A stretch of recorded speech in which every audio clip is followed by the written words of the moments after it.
Hi dears, this video is about Freud's psychoanalytic theory and the major concepts concerning it. Now, this part is prescribed in the Critical Studies paper of Semester 2 MA English under the module 3 Psychoanalysis. So now let's look at Sigmund Freud and his main psychoanalytic theory. Psychoanalysis is a revolutionary theory of the mind, of feeling, and of behavior. It first evolved in Vienna, Austria, in the late 19th century through Sigmund Freud and his disciples from around the world. Freud read widely in the history of literature and cultures and was a man of considerable curiosity. And we see that when he looked for examples to explicate his theory, he turned to many famous literary characters.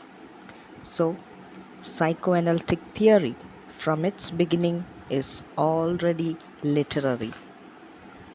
Now first, let us look at a short bio of Freud. Sigmund Freud was an Austrian neurologist and the founding father of psychoanalysis. He was born in 1856 at Moravia, which is now part of the Czech Republic. He belonged to the Prussian Jewish family and he was the first of 8 children. His father, Jacob Freud, was a wool merchant. And when Freud was 4 years old, his family moved to Vienna, Austria, where he would spend most of his life. Freud studied medicine at the University of Vienna, where he was particularly interested in neurology. After completing his degree, he worked as a physician at the Vienna General Hospital, where he began to develop his ideas about the human mind and behavior. And in the 1890s, Freud began to focus on the study of psychoanalysis, a method of treating mental illness that he developed.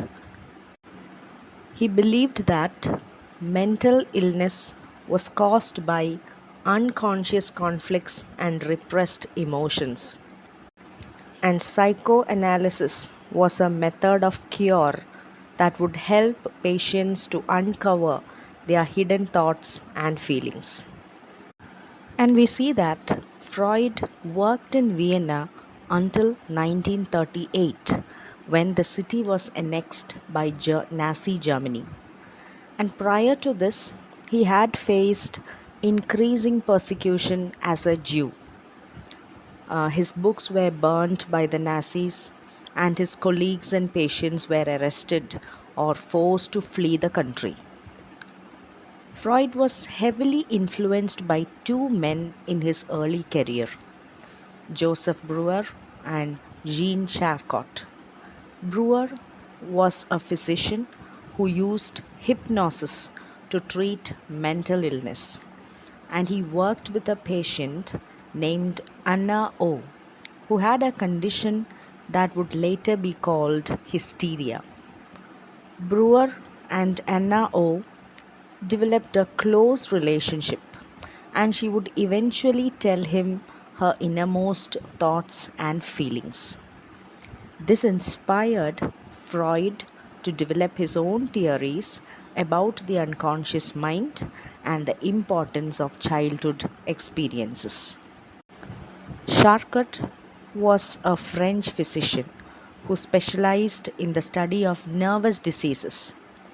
Freud traveled to Paris to study with him, and he was particularly interested in Charcot's work with patients who exhibited symptoms of hysteria. Charcot also used hypnosis to induce patients to exhibit their symptoms. And Freud was fascinated by the idea that mental illness could be treated through talk therapy. When the Nazis invaded Austria in 1938, Freud was forced to flee the country with his family. He initially planned to move to Paris, but when the Germans invaded France in 1940, he was forced to move to London, where he spent the rest of his life. And despite his advanced age and declining health, Freud continued to work on his theories until his death in 1939. Freud has published many influential works during his lifetime, including The Interpretation of Dreams, 3 essays on the theory of sexuality, Totem and Taboo, etc. He also founded the International Psychoanalytic Association and trained many of the leading psychoanalysts of the early 20th century. And we see that Freud's theories and concepts were groundbreaking at the time, and they challenged the traditional views on the nature of the human mind and behavior. With this introduction, let us move on to the major concepts of Freud's psychoanalytic theory. And as we move on, we may come across key terms like unconscious, repression, libido, conscious, preconscious, subconscious, unconscious, id, ego, superego. So these are the key vocabulary of psychoanalytic theory. Now, Freud's psychoanalytic theory can be divided into 3 parts. The first part talks about the structure of the mind or the psyche. And under that, we have 2 models, the topographical model and the structural model. In the second part of his theory, he talks about the theory of instincts and libido. And in the third part, it comprises the theory of psychosexual development. These 3 parts are like puzzle pieces that fit together to create a complete picture of who we are and why we behave the way we do. In fact, these 3 parts create a complex but fascinating world of the human mind, waiting to be explored and understood. So let us look at each of them closely. Now, in the first part, he explains the structure of the human mind or psyche. Under the topographical model, Freud gives us an iceberg model. That means he compares the human mind to an iceberg. And he classifies that iceberg into 3 parts called the conscious mind, the preconscious mind, and the unconscious mind. The conscious mind lies just above the surface of the water. It is like the tip of an iceberg. And according to him, the conscious part only occupies 10% of our total mental activity. The conscious part is that part of the mind that we are aware of and can easily access. It includes our current thoughts, perceptions, feelings, and sensations. And it is that part of mind that we use to make decisions, solve problems, and interact with people around us.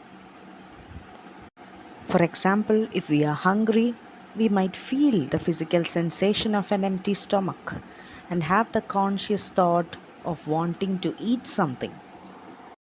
Similarly, when you are trying to decide what clothes to wear in the morning, you use your conscious mind to think about the different options and choose an outfit that suits your needs. If you are writing a college project, you might use your conscious mind to think about the different solutions and come up with a solution or a plan to solve the problem. Likewise, when you are walking down the street, we use your conscious mind to look at the traffic, to cross the road, to drive a vehicle, etc. So these are some of the real life activities that we do using the conscious mind. But the interesting thing is that according to Freud, all this is done by using only 10% of your mental life. Okay, now next part is called the preconscious or the subconscious mind. And just beneath the conscious layer lies the preconscious or the subconscious mind. And this middle portion of our mind stores all types of information. But it lies dormant or idle, but it can be easily brought to the level of consciousness whenever required. Our memories, beliefs and attitudes, dreams, the knowledge that we have acquired, the information that we know, all this comprises the preconscious part of the mind. See, if somebody asks you your mobile number, you can quickly recollect it from your memory, right? Somebody asks you about your a childhood memory or a school memory, you can get it from that preconscious part. Okay, so that is what you mean by the preconscious mind, which is accessible, which can be brought to the conscious part. And the next and the most important part is the unconscious, and it lies below the preconscious mind. Now, this is a vast and largely inaccessible part of our mind, and you can call it a reservoir of thoughts, feelings, desires, memories that are hidden from our conscious mind. And the unconscious mental contents are the result of repressed or forbidden desires, our fears, experiences, our impulses and instincts, some traumatic events that have happened in our life, etc.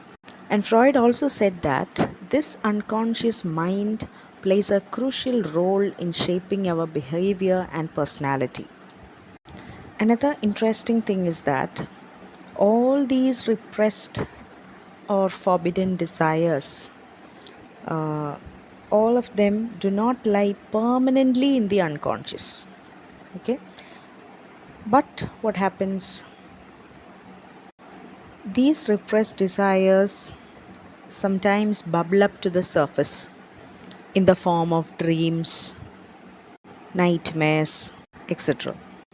So you can call this unconscious as a hidden treasure of mental life.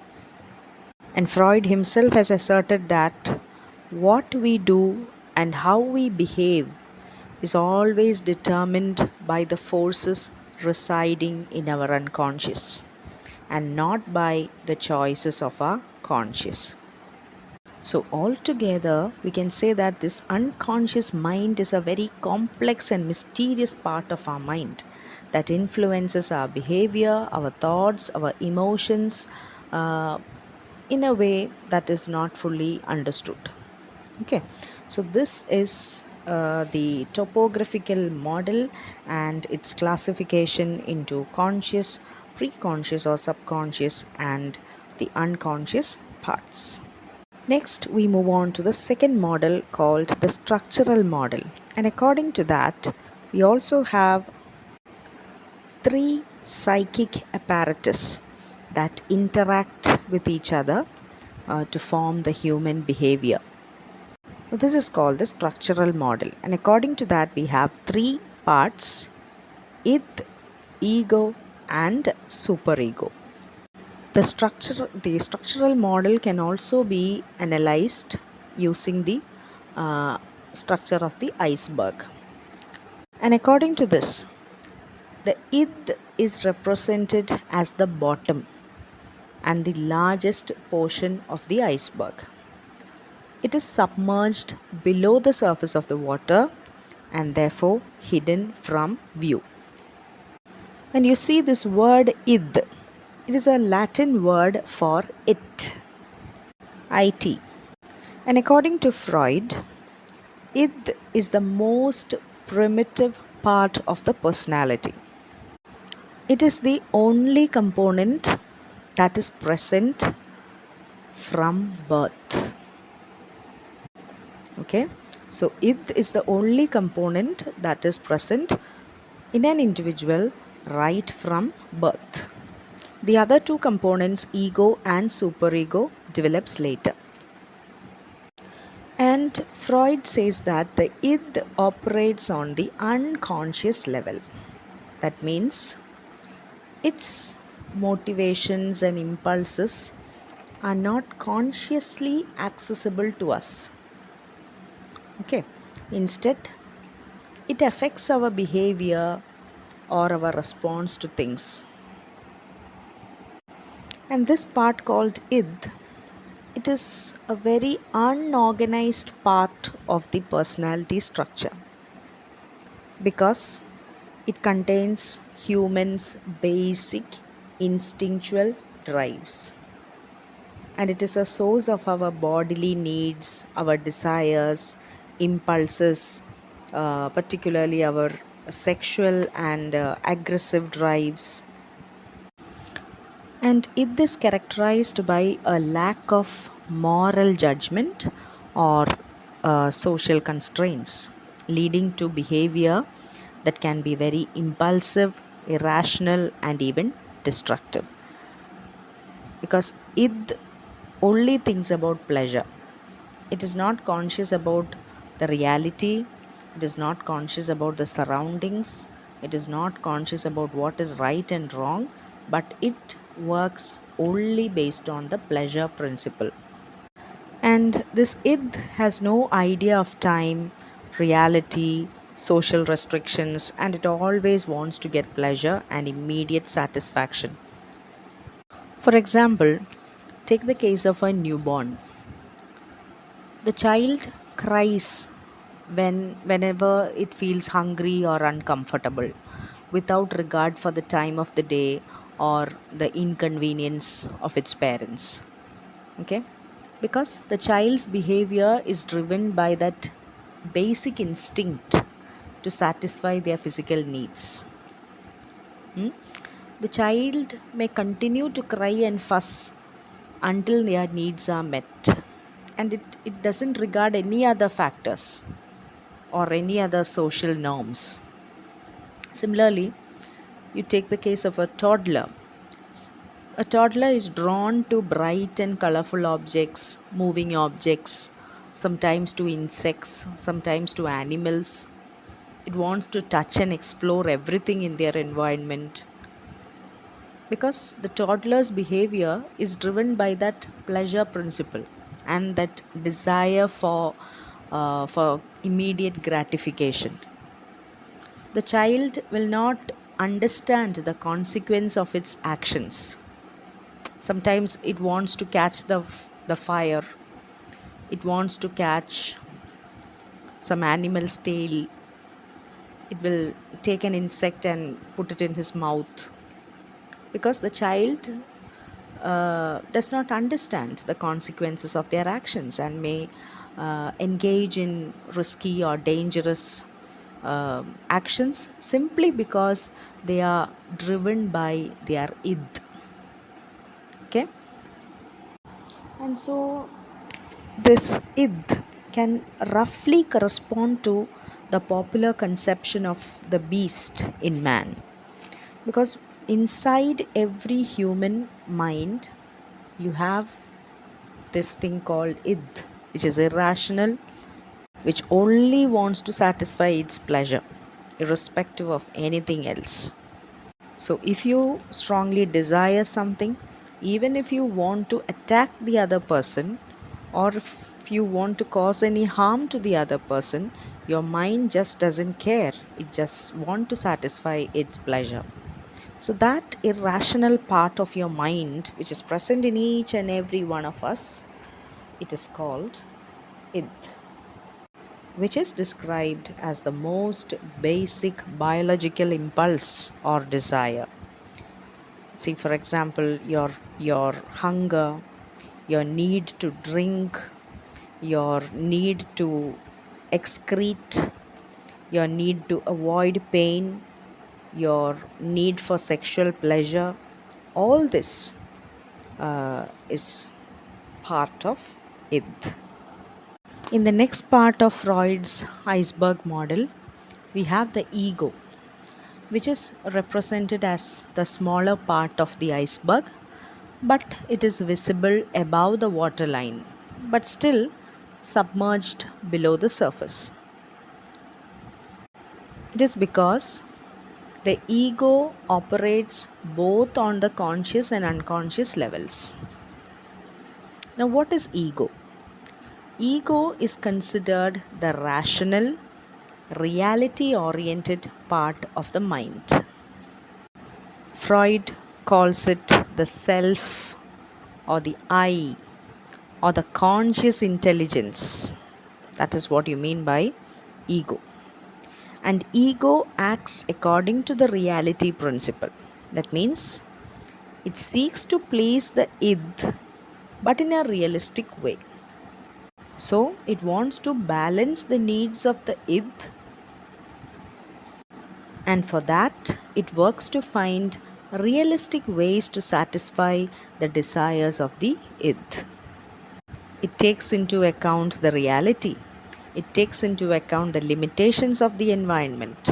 It also considers the consequences of our actions.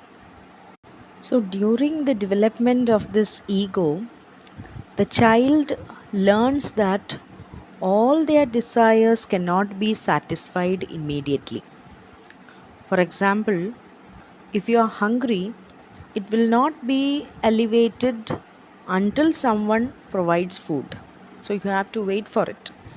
If you just cry and create a fuss, sometimes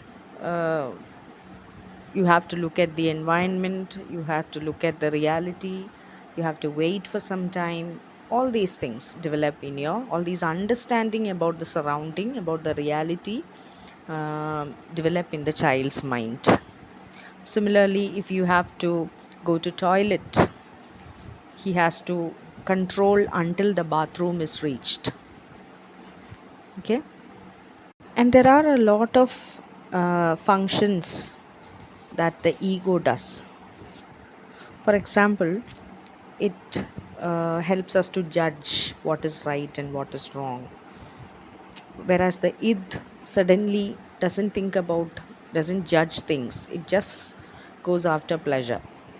Okay, but the ego helps us to judge, to discriminate good and bad, to tolerate pain, to control things, to plan, then to defend, to defense mechanism, like attack. If somebody is trying to attack you, you have that natural tendency to defend.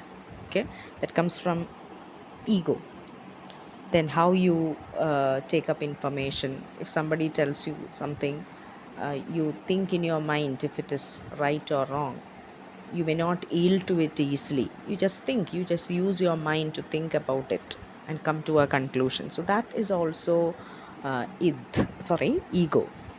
So all such intellectual functioning, memory, everything comes under ego. So in short, ego is that individual or that I that thinks, feels, considers, or desires. And it is mainly conscious and partly unconscious, and it is the only part of the personality which has very close contact with the physical reality and the external world. So, when a child, during his initial years, the child is only interested in getting pleasure and he's totally id.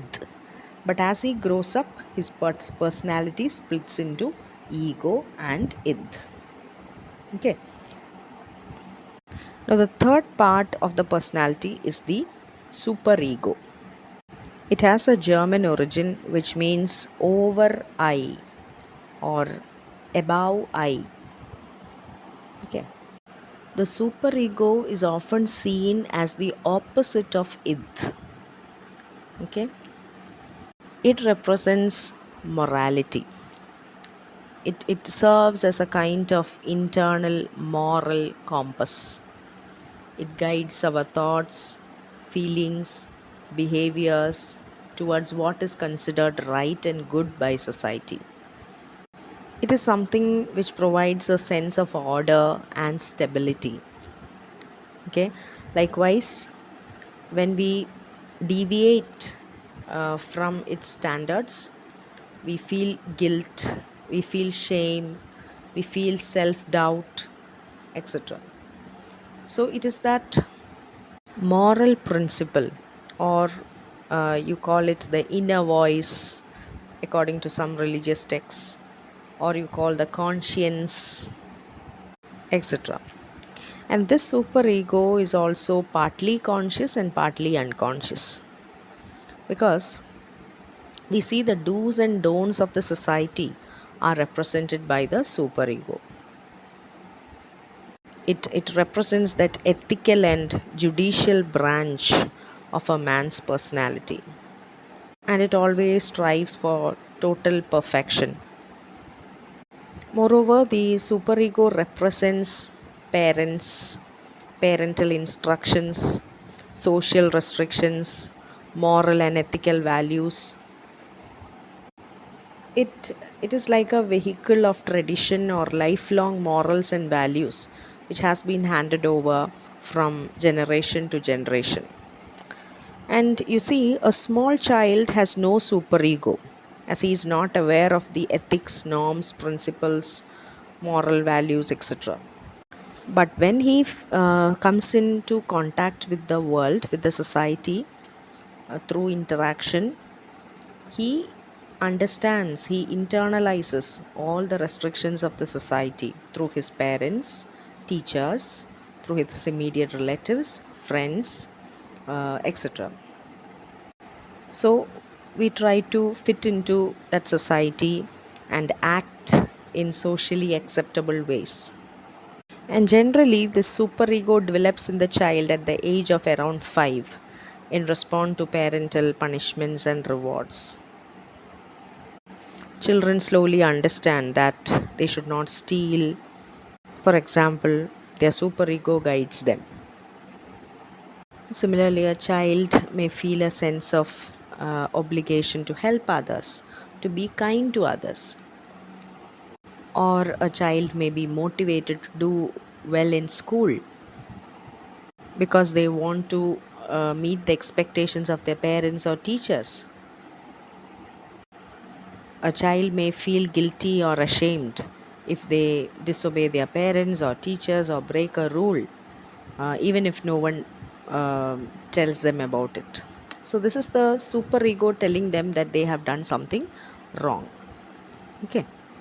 So, these are the three psychic apparatus that shape an individual's personality according to Freud, based on the structural model. So that is the first part of his his psychoanalytic theory, which talks about the structure of the human mind or psyche, and you have the topographical model and the structural model.